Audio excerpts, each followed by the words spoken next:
কিন্তু মজার ব্যাপার এখানেই যে মুহাম্মদ সাল্লাল্লাহু আলাইহি ওয়াসাল্লাম যে উম্মত রাসূলকে ভালোবাসতেই শিখেনি সেই উম্মতকে নবী কত ভালোবাসেন। এবার হাদিস আজকেরও বলি, আপনারা হাতে গুনতে থাকেন যে রাসূলুল্লাহ সাল্লাল্লাহু আলাইহি ওয়াসাল্লাম এই উম্মতকে কতটা ভালোবাসতেন। তথ্য নাম্বার, দলিল নাম্বার 1, হাদিস নাম্বার 1। আমরা জানি নবী আদম আলাইহিস সালাতু ওয়াস সালাম থেকে নিয়ে মুহাম্মদ সাল্লাল্লাহু আলাইহি ওয়াসাল্লাম পর্যন্ত যত নবী আর রাসূল এসেছিলেন, প্রত্যেকটা নবী রাসূলের আপন আপন উম্মতের প্রতি একটা মায়া, মহব্বত, ভালোবাসা ছিল। ঠিক কি না? একটু জোরে বলেন না ভাই।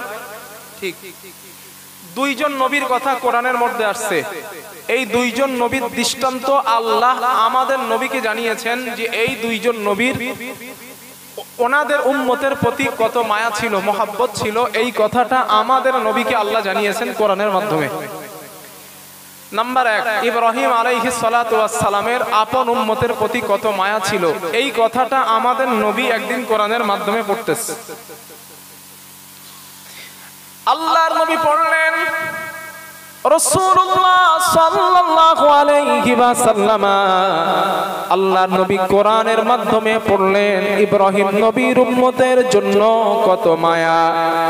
আল্লাহ তাআলা বলেন, রব্বি ইন্নাহুন্না আদলালনা কাসীরাম মিনান নাস ফামান তাবিআনি ফাইন্নাহু মিন্নি ومن عصاني فإنك غفور رحيم। জোরে বলেন আল্লাহু আকবার। আল্লাহ তাআলা বলেন, আমার পয়গম্বর ইব্রাহিম আলাইহিস সালাতু ওয়াস সালাম আল্লাহর কাছে ওনার উম্মতের জন্য দোয়া করলেন, ও আমার আল্লাহ, ইন তুআযিবুহুম রব্বি ইন্নাহুন্না আদলালনা কাসীরাম মিনান নাস। আল্লাহ তাআলা এই মুক্তিগুলা অনেক মানুষকে পথভ্রষ্ট করেছে, এই ঠাকুরগুলা অনেক মানুষকে পথভ্রষ্ট করেছে। ফামান তাবিআনি ফাইন্নাহু মিন্নি, যারা আমার অনুসরণ করে আল্লাহ তারা আমারই অন্তর্ভুক্ত, তারা আমারই দলে আছে। ওয়ামান আসানি, আর যারা আমার অনুসরণ করে না, আমার অনুকরণ যারা করে না, ফাইন্নাকা গফুরুর রহিম, আল্লাহ তুমি ক্ষমাশীল, আল্লাহ তুমি দয়ালু। সুবহানাল্লাহ। মানে ইব্রাহিম নবী আল্লাহকে তার উম্মতের ব্যাপারে মায়া লাগাচ্ছে। আল্লাহ এই ঠাকুরগুলো তো এই মানুষগুলারে জাহান্নামে বানিয়েছে, অনেক কাসির, অনেক মানুষরে। সুতরাং মাবুদ, যারা আমার দলে আছে ওরা তো জান্নাতে যাবে, কথা ঠিক আছে, ওরা আমার দলে আছে। তবে আল্লাহ যারা আমার অনুসরণ করে না, আল্লাহ তুমি তো ক্ষমাশীল, মাবুদ তুমি তো দয়ালু।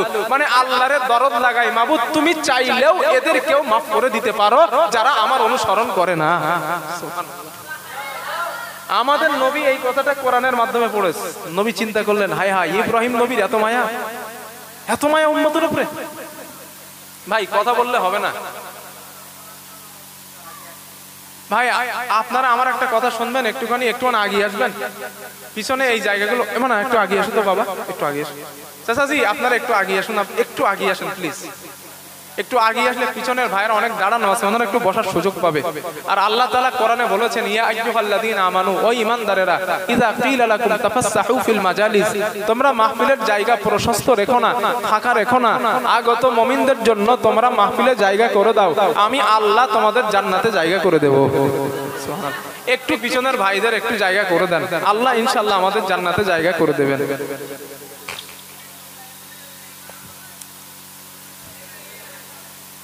আচ্ছা এবার ঠিক আছে, কথা বন্ধ।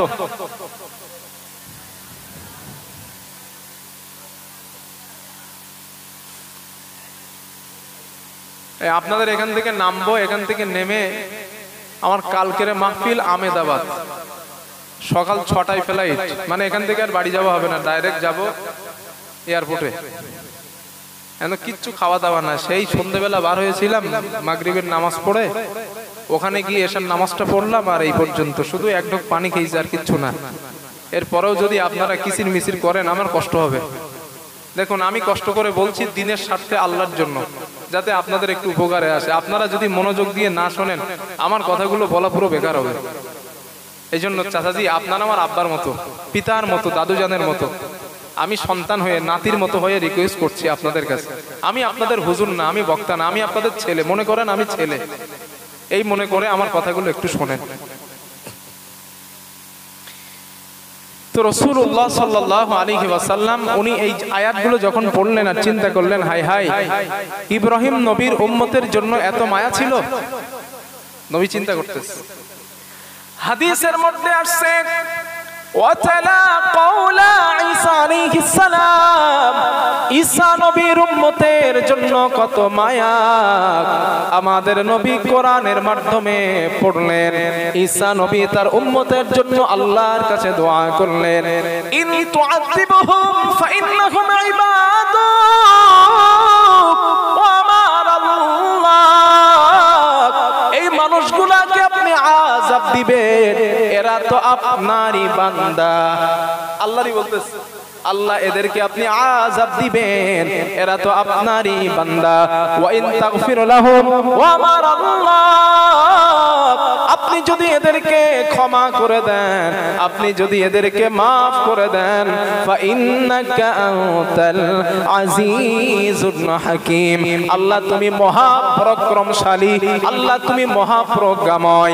ইব্রাহিম আলাইহিস সালাম, ঈসা আলাইহিস সালাম আল্লাহকে দরদ লাগান তার উম্মতের প্রতি, ও আল্লাহ আপনি কেমন করে আযাব দিবেন, এরা তো আপনারই বান্দা। আল্লাহরে বলতেছে। আল্লাহর নবী হাদিস কোরআনের মাধ্যমে এই দুইজন নবীর কথা যখন পড়লেন, আল্লাহর নবী নিজেকে আর কন্ট্রোল করতে পারলেন না। হাদিসের মধ্যে আসছে ফারাফা ইয়াদাইহি, আল্লাহর রাসূল দুই হাত আকাশের দিকে উঁচা করলেন। আল্লাহর নবী দুটো হাত উঁচা করে আল্লাহুম্মা উম্মতি উম্মতি ফাবাকা, আল্লাহর নবী উম্মতি উম্মতি বলে কান্না করা আরম্ভ করলেন। আল্লাহর নবী যখন কান্না করলেন, আল্লাহ জিবরাইলকে বলেন, ইয়া জিবরিল ইযহাব ইলা মুহাম্মদ, ও জিবরিল আমার নবীর কাছে যাও, আমার নবীকে জিজ্ঞাসা করবা আমার নবী কেন কান্না করে। আপনারা বলেন নবীর কান্নার কারণ আল্লাহ কি জানে না? কথা বলেন না কেন? জানে না? এরপরে আল্লাহ জিবরাইলকে পাঠালেন, মানে আল্লাহর প্রত্যেকটা কাজের একটা সিস্টেম আছে, ঠিক তো? আল্লাহর ফেরেশতা জিবরাইল নবীজির কাছে আসলেন, ফাসআলা নবীজিকে প্রশ্ন করলেন, ইয়া রাসূলুল্লাহ আপনি কেন কান্না করতেছেন? আল্লাহর নবী বলেন, জিবরিল ইব্রাহিম নবীর উম্মতের জন্য কত মায়া, ঈসা নবীর উম্মতের জন্য কত মায়া। ফাআকবারাহু বিমা ক্বাল, আমি নবীজি আমার গুনাহগার উম্মতের জন্য আল্লাহর কাছে দুটো হাত উঁচা করে কান্না করা শুরু করেছি। হযরত জিবরাইল বলেন, ইয়া রাসূলুল্লাহ আপনি কান্না করবেন না, আল্লাহ পাক আমাকে আপনার কান্নার কারণ জানার জন্য পাঠিয়েছেন। হযরত জিবরাইল বলেন, হুজুর অপেক্ষা করুন, আমার বিশ্বাস আল্লাহ কোনো স্পেশাল খবর আপনাকে দেবেন। হযরত জিবরাইল আল্লাহর কাছে গেলেন, আল্লাহকে বলেন, আল্লাহ আপনার হাবিব কান্না করে তার গুনাহগার উম্মতের মায়ায়। আল্লাহ বলেন, জিবরিল আমার নবীর কাছে যা, আমার নবীকে গিয়ে বল আমি আল্লাহ ইন্না সানুরদিকা ফি উম্মাতিকা ওয়ালা নাসুক। ও জিবরিল আমার নবীকে গিয়ে বল আমি আল্লাহ আমার নবীর উম্মতের ব্যাপারে আমি আল্লাহ তাকে অসন্তুষ্ট করব না, আমি আল্লাহ সন্তুষ্ট করার ওয়াদা করলাম। লিল্লাহি তাকবীর। ইন্না সানুরদি, অবশ্যই নবী আমি আল্লাহ আপনারে সন্তুষ্ট করার ওয়াদা করতেছি। কে করেছেন ওয়াদাটা? আল্লাহ আল্লাহ আল্লাহ, আমার নবীর কান্না দেখে তার উম্মতের ব্যাপারে আমার নবীকে আল্লাহ অসন্তুষ্ট করবেন না, ওয়াদা করছেন দুনিয়াতেই। পরপর আসেন দেখেন পরের হাদিসটা এবার শোনেন। তাহলে এবার বলেন উম্মতের প্রতি নবীর মায়া কম না বেশি? জোরে বলেন। তাহলে আমাদেরও তো উচিত দুনিয়ার সব থেকে নবীরে ভালোবাসা উচিত তো। এটা বিবেকের প্রশ্ন। যেহেতু আমার নবী এত ভালোবাসেন, আমাদেরও উচিত আমার নবীকে ভালোবাসা। আমার স্ত্রী আমাকে খুব ভালোবাসে, উচিত আমার স্ত্রীকেও ভালোবাসা। তো রসুল যেহেতু ভালোবাসেন, আমাদের উচিত উম্মাত হিসাবে নবীকেও ভালোবাসা। হাদিস নাম্বার 2, হাদিসটা বুখারীর, একটু লম্বা হাদিস, মন দিয়ে শোনেন। হাদিসের রাবি আনাস ইবনে মালিক, নামটা আমি মাঝখানে জিজ্ঞাসা করব, মনে রাখবেন, ভুলে যাবেন না। আবার বলছি, হাদিসের রাবি আনাস ইবনে মালিক রাদিয়াল্লাহু আনহু, নবীর সাহাবা। কি নাম বলছি বলেন? ইতিকাফের নিয়ত করেছেন আপনারা? কথা বলেন নাকি? সাহাবাটার নাম কি বলছি? আনাস ইবনে মালিক। আপনাদের গ্রামে আনাস নামে কোন লোক আছে নাকি? আনাস? হ্যাঁ নাই তো, ওসব নাম রাখবে কেন? সল্টু, বল্টু, টায়ের, ওইসব নাম রাখবে। নবী সাহাবাদের নাম রাখে, এখন সব মডার্ন হয়েছে। আনাস রাদিয়াল্লাহু আনহু, কি সুন্দর নাম আল্লাহ রাখে। ছেলের নাম রাখে ডিপজল, রুবেল, ওইসব। এই আসিস কেন? হ্যাঁ খুব পেকে গেছিস তো। তো আনাস ইবনে মালিক রাদিয়াল্লাহু আনহু হাদিসের রাবি। عن أنس بن مالك رضي الله تعالى عنه, হযরত আনাস ইবনে মালিক রাদিয়াল্লাহু তাআলা আনহুর বর্ণনা, তিনি বলেন, হাদাসানা মুহাম্মাদিন সাল্লাল্লাহু আলাইহি ওয়াসাল্লাম, রাসূলুল্লাহ সাল্লাল্লাহু আলাইহি ওয়াসাল্লাম বলেন, ইযা কানা ইয়াউমুল কিয়ামাতি মাযান নাসু বা'দুহুম ইলা বা'দ। আল্লাহর নবী বলেন, ও আমার সাহাবারা, হাসরের ময়দানে মানুষগুলা পাগলের মতো দৌড়াবে। নবী বলছেন, হাসরের ময়দানে মানুষগুলা পাগলের মতো দৌড়াতে থাকবে, সাহারা খুঁজে পাবে না। সূর্যের প্রচন্ড তাপ, মাটিটা তামায় পরিণত হয়ে গেছে। সূর্যের প্রচন্ড তাপ, মানুষগুলা পানি পানি বলে চিৎকার মারবে, দৌড়াতে থাকবে। আমাদের হিসাব হয়ে যাক, ঠিকানা জান্নাত জাহান্নাম যা পারে হোক, কিন্তু আমাদের হিসাব নেওয়া হয়ে যাক। আল্লাহর নবী বলেন, মানুষগুলা সহ্য করতে না পেরে ফায়াতুনা আদম আলাইহিস সালাতু ওয়াস সালাম, নবী আদমের কাছে যাবেন। ও পয়গম্বর আদম, ফায়াকুলুনা ইশফা'লানা ইলা রাব্বি, আপনি আমাদের জন্য আল্লাহর কাছে একটু সুপারিশ করুন। হাসরের ময়দানের আযাব আমরা তো আর সহ্য করতে পারি না। আদম নবী জবাব দিবেন, ফায়াকুলু লাস্তু লাহা, আমি আদম ওই কাজের যোগ্য না। আল্লাহর নবী বলেন, নবী আদম বলবেন, আমি ওই কাজের যোগ্য না। ওয়ালাকিন আলাইকুম বিইব্রাহিম আলাইহিস সালাম, তোমরা ইব্রাহিম নবীর কাছে যাও। ফাইন্নাহু খলিলুর রহমান, তিনি রহমানের অনেক কাছের বন্ধু। তিনি তোমাদের জন্য আল্লাহর কাছে কথা বলতে পারবেন। আল্লাহর নবী বলেন, ফায়াতুনা ইব্রাহিম আলাইহিস সালাম, হাসরবাসীরা ইব্রাহিম নবীর কাছে দৌড়ে আসবেন। ইব্রাহিম নবীকে বলবেন, ও রহমানের বন্ধু ইব্রাহিম, আপনি আমাদের জন্য আল্লাহর কাছে একটু সুপারিশ করুন। হাসরের ময়দানের আযাব আমরা তো আর সহ্য করতে পারি না, পানির কারণে কলিজা ফেটে যায়। আপনি আমাদের জন্য আল্লাহর সঙ্গে কথা বলুন, আল্লাহ হিসাব নিকাশের কাজ আরম্ভ করে দিক। ইব্রাহিম নবী জবাব দিবেন, হাসরবাসীরা, ফায়াকুলু লাস্তু লাহা, আমি ইব্রাহিম ওই কাজের যোগ্য না। কেন মার্জিন একটু ভাবেন তো, আল্লাহর জলিলুল কদর নবী ইব্রাহিম আলাইহিস সালাম, যেই নবীকে আমার রব খলিল উপাধি দিয়েছেন।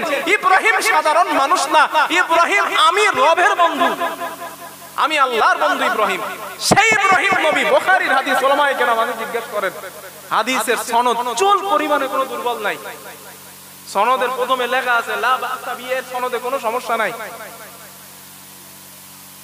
সেই ইব্রাহিম নবী জলিলুল কদর নবী, তিনি বলতেছেন ফায়াকুলু লাস্তু লাহা, আমি ইব্রাহিম, আমার পক্ষে সম্ভব না, আমি পারবো না আল্লাহর সামনে কথা বলার। তবে হাসরবাসীরা, আমি তোমাদেরকে একটা সাজেশন দেই, ওয়ালাকিন আলাইকুম বিমূসা আলাইহিস সালাম, তোমরা নবী মুসার কাছে যেতে পারো। কেন? ফাইন্নাহু কালিমুল্লাহ, তিনি আল্লাহর সাথে দুনিয়ায় কথা বলতেন। হতে পারে আজ তিনি তোমাদের জন্য আল্লাহর সঙ্গে কথা বলতে পারবেন। নবীজি বলেন, সাহাবারা, হাসরবাসীরা মুসা নবীর কাছে আসবে, ও পয়গম্বর মুসা, আমাদের জন্য আল্লাহর সামনে একটু কথা বলেন না। এই আমরাই বলবো, আমরাই বলবো, নবী বলতেছে আমরাই বলবো। মুসা নবীরে বলবো, মুসা একটু আল্লাহর সামনে কথা বলেন না। আল্লাহর নবী বলেন, মুসা নবী জবাব দিবেন, ফায়াকুলু লাস্তু লাহা, আমি মুসা ওই কাজের যোগ্য না।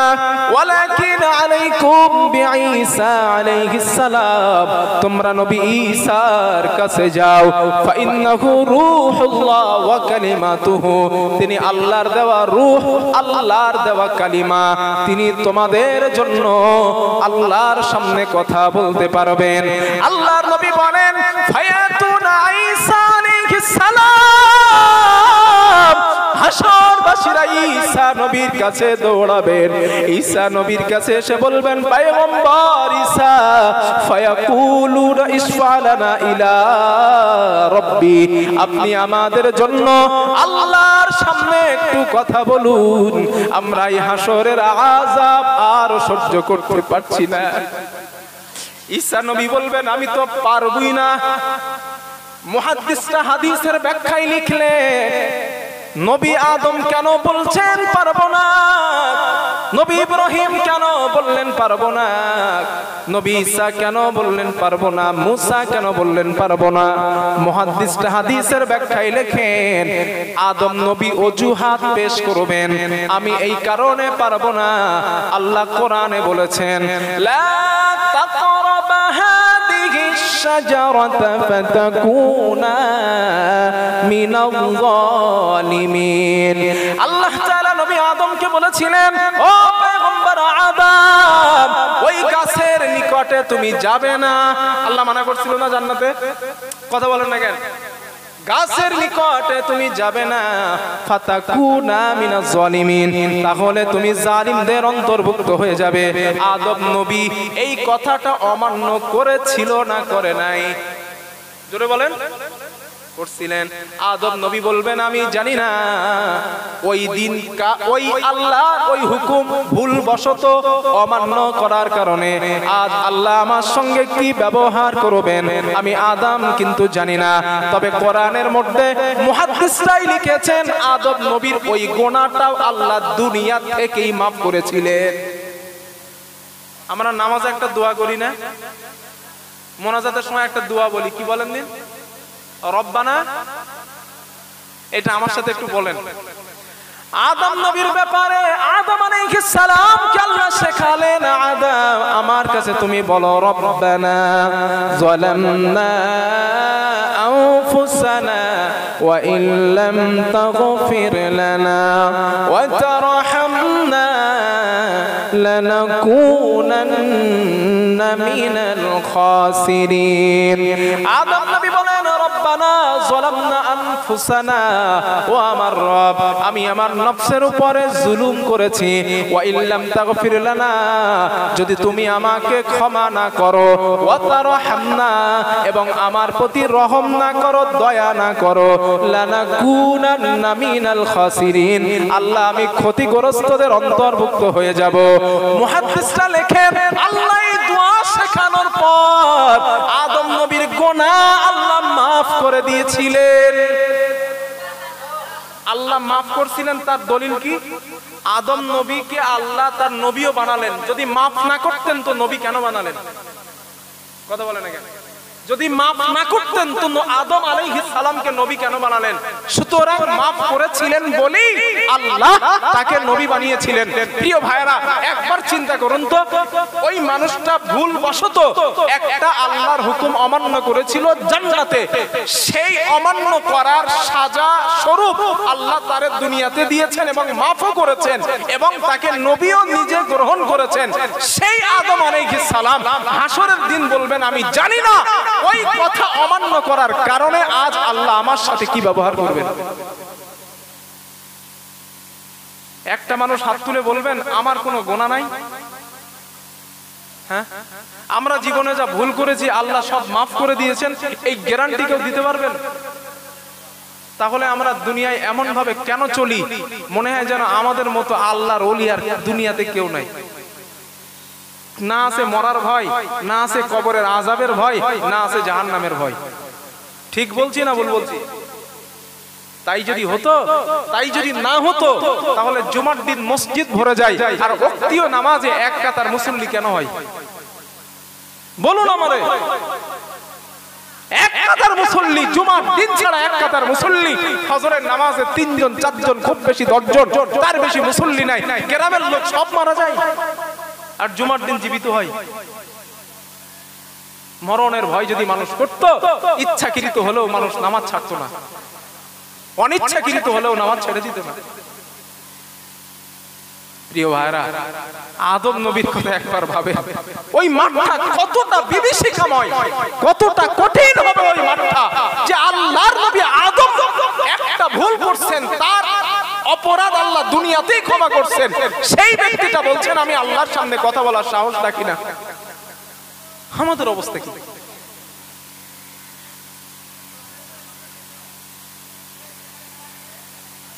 আল্লাহ রে, এরা কথা কেন বলে আমি বুঝি না। ও গেটের কাছে ভাই, যারা কথা বলছো একটু সাইডে গিয়ে কথা বলো। তোমরাও শুনছো না? আমাদের এখানে যারা আছে তাদেরকেও তোমরা ডিস্টার্ব করতেছো। আচ্ছা, অ্যাটেনশন প্লিজ, আমার দিকে মনোযোগ দেন। তাহলে আদম নবী কেন পারবেন না বুঝতে পারলাম। 2 নাম্বার মুহাদ্দিসটা লেখেন, ইব্রাহিম আলাইহিস সালাম আল্লাহর সামনে কেন কথা বলবেন না? তো হাদিসের মধ্যে মুহাদ্দিসটা লেখেন, ইব্রাহিম আলাইহিস সালাম ছোটবেলায় যখন ওনার সঙ্গীরা, ওনার বন্ধুরা বলেছিলেন, ইব্রাহিম চলো না বাজারে যাই, ঠাকুর দেখতে যাই, মেলায় যাই, আল্লাহ কোরআনে বলেন, ফানাযারা নাযারাতাও ফিন নুজুম ফাকালা ইন্নী সাকিম। ইব্রাহিম নবী আসমানের দিকে মাথা উত্তোলন করেছিলেন আর বলেছিলেন, ইন্নী সাকিম, আমি ইব্রাহিম অসুস্থ, আমি মেলায় যাব না। কিন্তু মুহাদ্দিসটা লেখেন, উনি শারীরিক কোনো অসুস্থ ছিলেন না। তাহলে কি মিথ্যা বলছেন? হ্যাঁ, মিথ্যা বলছেন। ইন্নী সাকিম, আমি অসুস্থ। মুহাদ্দিসটা ব্যাখ্যায় লেখেন, ইব্রাহিম নবী মিথ্যা বলেন নাই, কারণ উনি মানসিক অসুস্থ ছিলেন। হাদিসে লেখা হয়েছে, ইব্রাহিম নবী এই ভয় করবেন জানি না, সেদিন আমি আমার কওমকে বলেছিলাম আমি অসুস্থ, তারা ভেবেছিল আমি শারীরিক অসুস্থ, কিন্তু আমি তো শারীরিক অসুস্থ ছিলাম না। এই কথা বলার কারণে আজ আল্লাহ আমার সঙ্গে কি ব্যবহার করবেন, কি জিজ্ঞাসা করবেন, আমি ইব্রাহিম জানি না। সুতরাং তোমরা অন্য নবীর কাছে যাও। মুসা নবী বলবেন, আমি তো পারবই না। সূরা আল কাসাস খুলে দেখবেন, মুসা আলাইহিস সালাম একজন কিবতীকে ফাওয়াকাযাহু মুসা, একজন কিবতীকে আঘাত করছিলেন। মুসা নবী একজনকে মেরেছিলেন, যেই মারার কারণে ফাকাদা আলাই, লোকটা মারা যায়। মুসা নবী কি মারছিল বলেন তো? হ্যাঁ, চড়। এটা পুরো ভুল কথা হুজুর, এতদিন তো শুনে আসছি চড়, আপনি আজকে ভুল বলে দিলেন। হ্যাঁ, ভুল। রেকর্ড হচ্ছে আমার কথা, গোটা পৃথিবী শুনবে। হ্যাঁ, চর যদি বলেন ভুল। ফাওয়া কাদা, কাদা ইয়াকিদু মানে ঘুষি, চর কাদা ইয়াকিদু মানে চর নয়, এটা ঘুষি। আল্লাহ কোরআনে বলছেন সূরা আল কাসাসে দেখবেন, আস ফাওয়া কাদাহু মুসা, আমার মুসা ওই কিবতীকে ঘুষি মেরেছিল। ঘুষি, ঘুষি আর চর কি এক হয়? না, চর আলাদা, ঘুষি আলাদা। ফাকাদা আলাই, লোকটা সাথে সাথে মারা যায়। মুসা নবী চিন্তা করলেন, হাই হাই, আল্লাহর কাছে দোয়া করলেন, রব্বি ইন্নী যালামতু নাফসি, ও আমার রব, আমি আমার নফসের প্রতি জুলুম করেছি, ফাগফিরলি, তুমি আমারে ক্ষমা করো। আল্লাহ সাথে সাথে বললেন, মুসা ফাগফারা লাহু, তোমারে ক্ষমা করে দিলাম, যাও। কারণ উনি ওনারে মারতে চায়নি, মেরে ফেলতে চায়নি, সংশোধন করার জন্য একটা ঘুষি দিছিল। ঝামেলা করছিল দুইজন, বনি ইসরাইল কওমের একজন আর এই ফেরাউনের এই কিপ্তি একজন। এই ঝামেলা মেটানোর জন্য মুসা নবী চেষ্টা করতেছে। ওই কিপ্তি মানে ফেরাউনের লোক যে দরবারের যে লোকটা, ও মোটেই মিটতে চায় না, রাগ হয়ে গেছে, দিছে এক ঘুষি। আর হাদিসের মধ্যে আছে নবীদের মধ্যে সবথেকে রাগী ছিলেন মুসা আলাইহিস সালাম। হাদিসে আসছে উনি যখন রেগে যেতেন না, পাকড়ির উপর দিয়ে চুল ফুড়ে বার হয়ে যেত, এত রাগ ছিল ওনার। যারা দেখবেন দুনিয়া একটু তোতলা টাইপের আছে না, তোতলা, ওদের কিন্তু রাগ খুব বেশি।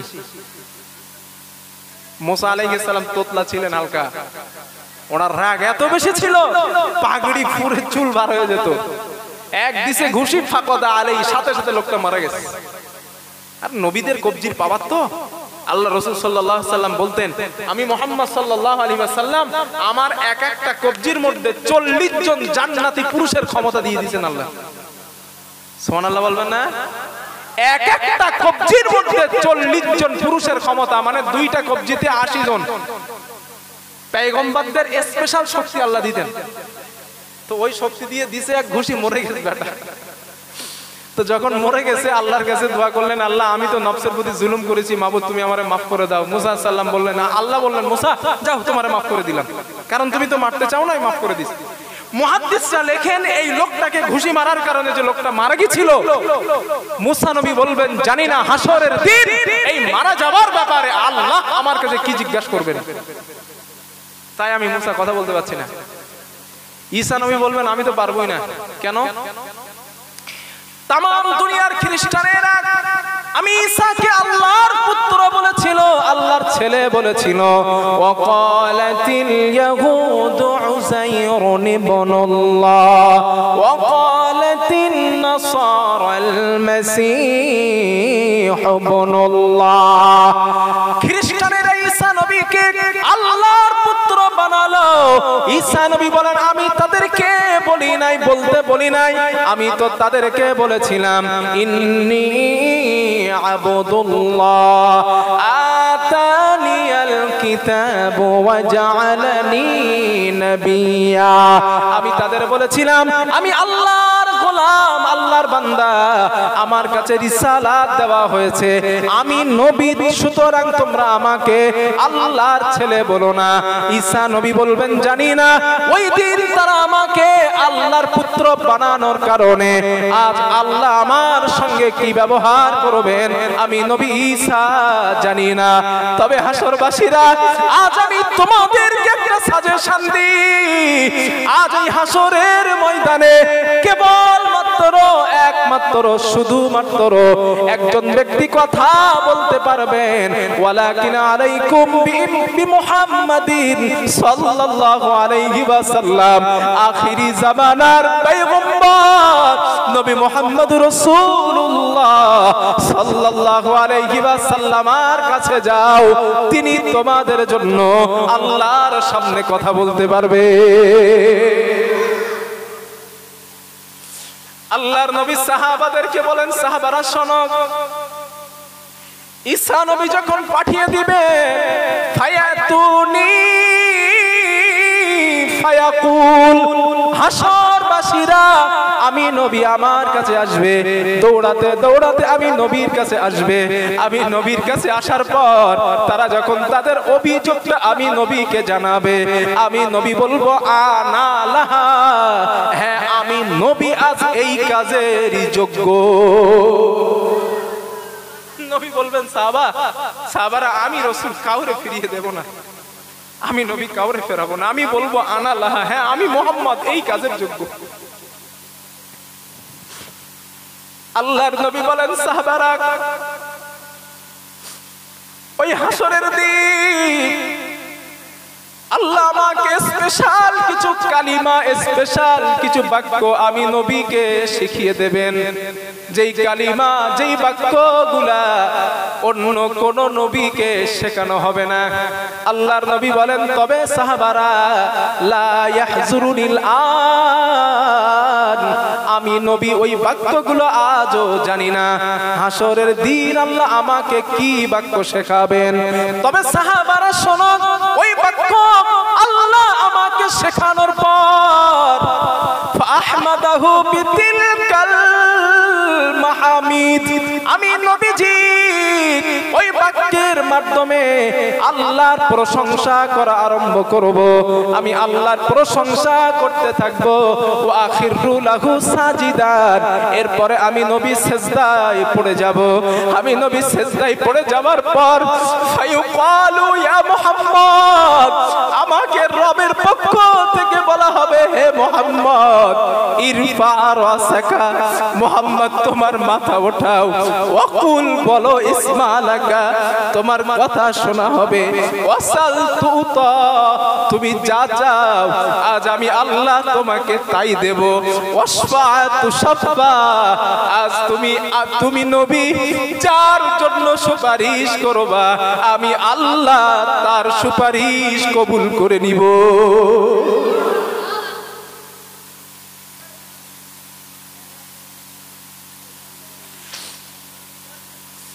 তুমি যার জন্য সুপারিশ করবা নবী, তুমি যার জন্য সুপারিশ করবা বলো আমারে, আমি কবুল করব। আল্লাহর নবী বলেন, সাহাবারা শোনো, আমি আল্লাহকে বলবো, ফায়াকুলু ইয়া রাব উম্মতি উম্মতি উম্মতি, আল্লাহ আমার উম্মত আমার উম্মত আমার উম্মত। নবী যখন উম্মতি উম্মতি বলে আল্লাহর কাছে আবদার করবেন, আল্লাহ তাআলা বলবেন, হাবিব ফায়াতুনি ফায়াকুল, আল্লাহ পাক বলবেন, নবী আপনি আগিয়ে যান, হাবিব আপনি আগিয়ে যান। মান কানা ফি কলবিহি মিসকালা হাববাতিন আও শাইরাতিন মিন ঈমান, আপনার যেই উম্মতের মধ্যে বালু দানা পরিমাণ ঈমান বিদ্যমান রয়েছে, আপনি তাদের জন্য সুপারিশ করে আমি আল্লাহর জান্নাতে নিয়ে যাই। নারায়ে তাকবীর। জান নবী যাদের অন্তরে বালু দানা পরিমাণ ঈমান আছে, শাইরা শব্দের বাংলা অর্থ বালু দানা, বালু দানা পরিমাণ ঈমান যাদের আছে নবী তাদের জন্য সুপারিশ করেন। নবী বলেন, আমি নবী যাব আর তাই করব, সুপারিশ করতেছি যাদের অন্তরে বালু দানা পরিমাণ ঈমান আছে। নবীজি বলেন, আমি সুপারিশ করতে করতে আমি নবী যখন সুপারিশ করতে থাকবো, এক পর্যায়ে ফেরেশতারা আমার কাছে আসবে, এসে বলবেন, হুজুর আপনার উম্মত আর নেই, আপনি চলে যান, আপনার উম্মত আর নেই। আল্লাহর নবী বলেন, আমি নবীজি সাল্লাল্লাহু আলাইহি ওয়াসাল্লাম আমার মনের মধ্যে হবে, না না আমার উম্মত এখনো রয়ে গেছে। আর সবাই রাসূলকে ডাক দিবেন, হুজুর আপনি আমার জন্য সুপারিশ করেন। যখন ফেরেশতারা নবীরে থামাবেন, হাদিস আসছে, আনাস ইবনে মালিক রাদিয়াল্লাহু আনহু বলেন, নবীজি আমাদেরকে বলেছিলেন, সুম্মা আউদ, আমি নবী আবার আগের জায়গায় যাব যেখানে আল্লাহর প্রশংসা করেছিলাম। আগের জায়গায় যাওয়ার পর ফাহমাদাহু বিতিলকাল মাহামিদ, আমি আগের ওই বাক্যের মাধ্যমে আল্লাহর প্রশংসা করতে থাকব। সুম্মা আখিরু লাহু সাজিদান, আমি নবীজি আবার আল্লাহর সামনে সিজদায় পড়ে যাব। ফায়ুকালু ইয়া মুহাম্মদ, আমাকে বলা হবে, হে মুহাম্মদ ইরফা রাসাকা, মুহাম্মদ তোমার মাথা ওঠাও। ওয়াকুল, বলো ইসমালাকা, তোমার কথা আবার শোনা হবে। ওয়াসাল তুতা, তুমি যার জন্য সুপারিশ করতে চাও আমি আল্লাহ আবার তোমার সুপারিশ কবুল করে নিব। আল্লাহর নবী বলবেন, ফায়াকুলু ইয়া রাব উম্মতি উম্মতি উম্মতি, আল্লাহ আমার উম্মত আমার উম্মত আমার উম্মত। আল্লাহর নবী বলবেন, আমার উম্মত আল্লাহ আমার উম্মত। আল্লাহ বলবেন, নবী যান, আগিয়ে যান। ফায়ুকালু ইনতালিক, হাবিব আপনি আগিয়ে যান। ফাখরিজি মিনহা মা কানা ফি কলবিহি মিসকালা হাববাতিন আও খারদালিন মিন ঈমান, যাদের অন্তরে সরিষা দানা পরিমাণ ঈমান বিদ্যমান রয়েছে, আপনি ওদের জন্য সুপারিশ করে আমি আল্লাহর জান্নাতে নিয়ে যাই। নবীজি বলেন আমি যাব, আবার সুপারিশ করব। হাজার হাজার আমার উম্মাত গুলারে আমি নবীজি একদিকে আনবো। এইখানে একটা মজার বিষয় মনে রাখেন, খেয়াল করেন, এই যে যাদের মধ্যে বালু ডানা এবং সরিষা ডানা পরিমাণ ঈমান থাকবে, ওরা কিন্তু টোটালি জাহান্নামে যাবে না। হাসরের মাঠ থেকে ওরা নবীর সুপারিশ পেয়ে যাবে, জাহান্নামে যাওয়া লাগবে না। নবীজি বলেন সরিষা ডানা পরিমাণ ঈমানদার উম্মত, ওরা ওদের যখন সুপারিশ করতে থাকবো, ওরা যখন শেষ, ফেরেশতারা আসবে, আসার পর আমি নবীকে বলবে হুজুর আপনি চলে যান, আপনার উম্মত